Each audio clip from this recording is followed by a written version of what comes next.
Hello, xin chào tất cả các bạn. Hôm nay mình muốn chia sẻ đến với các bạn công thức làm món súp tôm yum vừa đơn giản lại rất là ngon. Và món ăn này các bạn có thể là tìm mua những cái nguyên liệu ở bất cứ các chợ cũng như là siêu thị nào.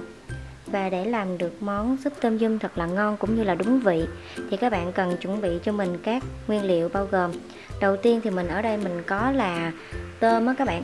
Mình chuẩn bị đây là 1 kg tôm. Mình chọn loại khoảng 30 con 1 kg á. Các bạn cũng có thể là chọn loại tôm to hơn của mình nha. Một chút nữa thì mình sẽ đi sơ chế tôm. Rồi ở đây là nấm rơm là 200g, nấm đùi gà 200g, ngò gai. Ngoài nấm rơm, nấm đùi gà các bạn cũng có thể là thay thế bằng nấm bào ngư hoặc là những cái loại nấm mà các bạn yêu thích. Rồi đây là nước cốt dừa là 400ml nước cốt dừa loại nhất. Rồi hôm nay mình sẽ nấu với gói gia vị tôm yum này. Thì các bạn có thể là thay thế bằng những cái nguyên liệu tươi như là riềng, lá chanh, ớt, sả. Thì ở đây là mình dùng cái gói này á là có những cái thành phần này, nguyên liệu này đã được sấy khô rồi, rất là tiện. Tổng cái gói này là 75g, phù hợp khi mà mình làm một cái đủ để mình làm một nồi súp nhỏ để cho gia đình cũng như là bạn bè của mình thưởng thức nha. Rồi cũng như là các gia vị nêm nếm cần thiết khác như là đường, nước mắm, hạt nêm, một ít tương cà, sa tế ớt và nước cốt me hoặc là nước cốt chanh. Rồi bây giờ chúng ta sẽ cùng bắt tay vào thực hiện món súp tôm yum này nhé. Và bây giờ mình sẽ đi sơ chế tôm nha. Mình cho vào đây nửa muỗng canh muối.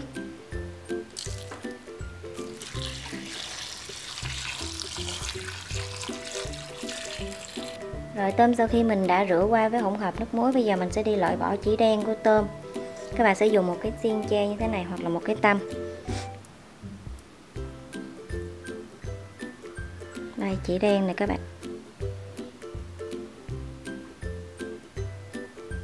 Đó, mình rút ra rất là nhẹ luôn. Rồi cứ như vậy mà các bạn sẽ loại bỏ chỉ đen của những con tôm còn lại nha. Rồi sau khi mình đã loại bỏ chỉ đen cũng như là mình cắt bớt rau tôm, bây giờ thì các bạn sẽ tách lấy riêng cái phần đầu tôm ra nha, cũng như là mình sẽ bóc vỏ nhưng mình sẽ chừa đuôi lại.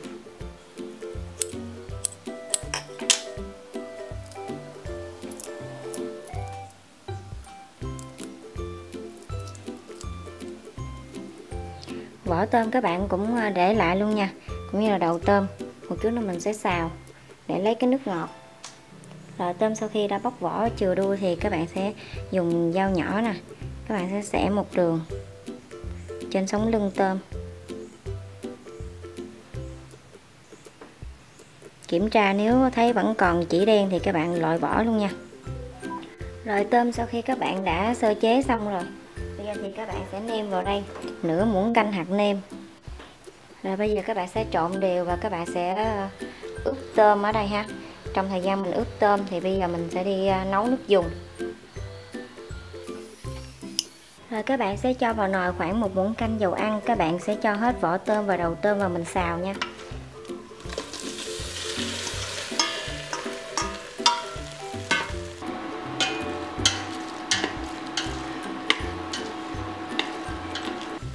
Rồi sau khi mình đã xào cho tôm nó lên màu đẹp như thế này, bây giờ thì các bạn sẽ cho vào đây 1 lít nước.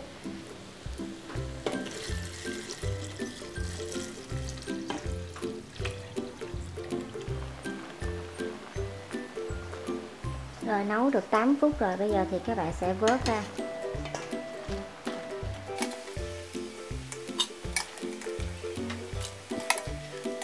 Rồi các bạn sẽ để mức lửa trung bình. Sau đó thì các bạn sẽ cho cái gói gia vị tôm yum này vào ha. Thì một gói như thế này á, các bạn là 75g, bao gồm lá chanh, ớt, riềng và sả.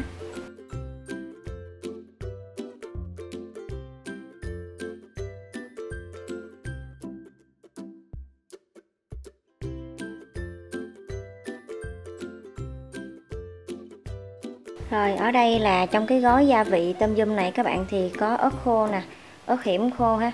Do là mình không có ăn cay được cho nên là mình sẽ không có dùng cái ớt hiểm này.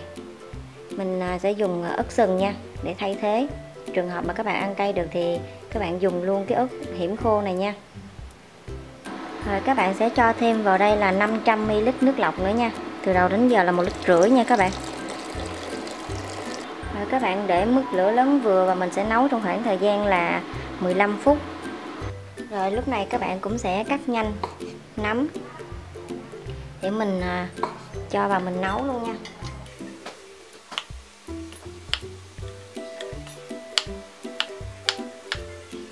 Rồi sau khi mình đã cho gói gia vị tôm dung và mình nấu được 5 phút rồi. Bây giờ thì các bạn cho hết nấm rơm và nấm đùi gà mình đã cắt nhỏ, mình cho vào mình nấu chung luôn nha.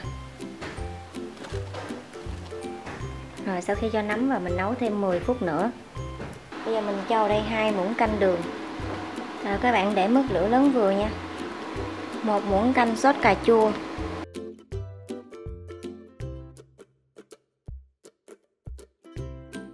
Lúc này rất là sôi, mình hạ với lửa trung bình nha. 2 muỗng canh sa tế ớt. Các bạn có thể là xem lại ở công thức cũ nha. Mình chỉ cho cái thôi, mình không lấy nước nha các bạn.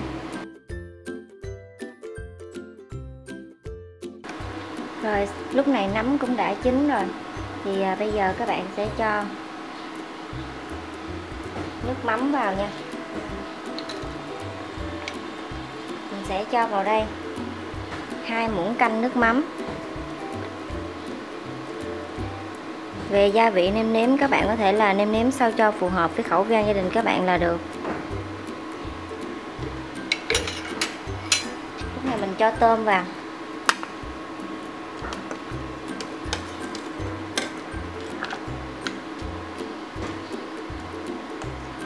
Rồi mình cho luôn nước cốt dừa vào ha. Chỉnh về mức lửa nhỏ giúp mình.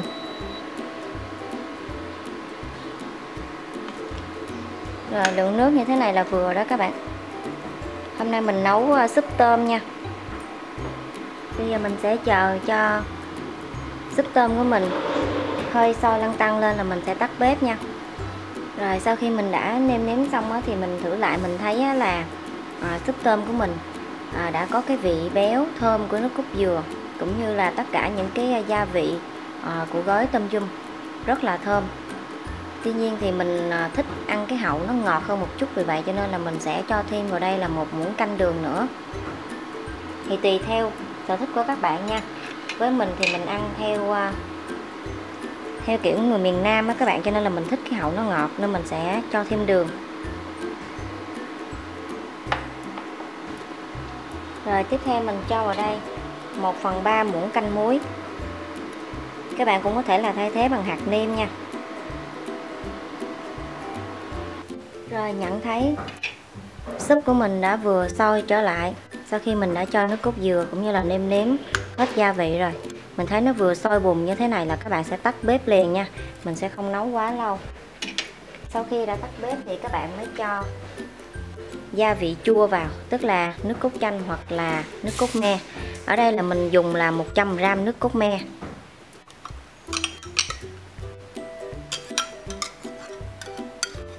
Nếu các bạn dùng nước cốt chanh thì các bạn sẽ gia giảm lại nha, bởi vì chanh nó sẽ chua hơn là so với nước cốt me. Rồi, rất là ngon luôn á các bạn ơi. Rồi lúc này thì mình mới cho ngò gai.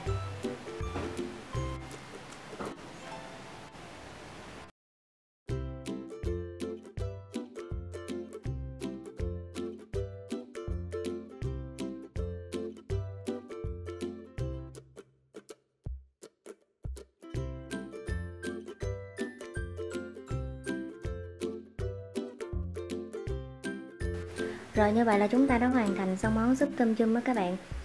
Súp tôm dung đạt đó là sẽ có vị chua chua, ngọt ngọt và có vị thơm béo của nước cốt dừa. Rồi mình chúc cho tất cả các bạn sẽ thành công với công thức làm món súp tôm dung này nhé. Nếu như các bạn cảm thấy yêu thích, đừng quên cho mình một like và đăng ký kênh ủng hộ cho mình, cũng như là chia sẻ cho thật nhiều bạn bè để biết thêm một công thức nữa về cách làm món súp tôm dung này nhé. Món này các bạn có thể là ăn giống như một món súp bình thường, hoặc là có thể là ăn thêm với mì. Rồi, cảm ơn tất cả các bạn đã theo dõi. Hẹn gặp lại các bạn vào những món ăn ngon tiếp theo. Bye bye.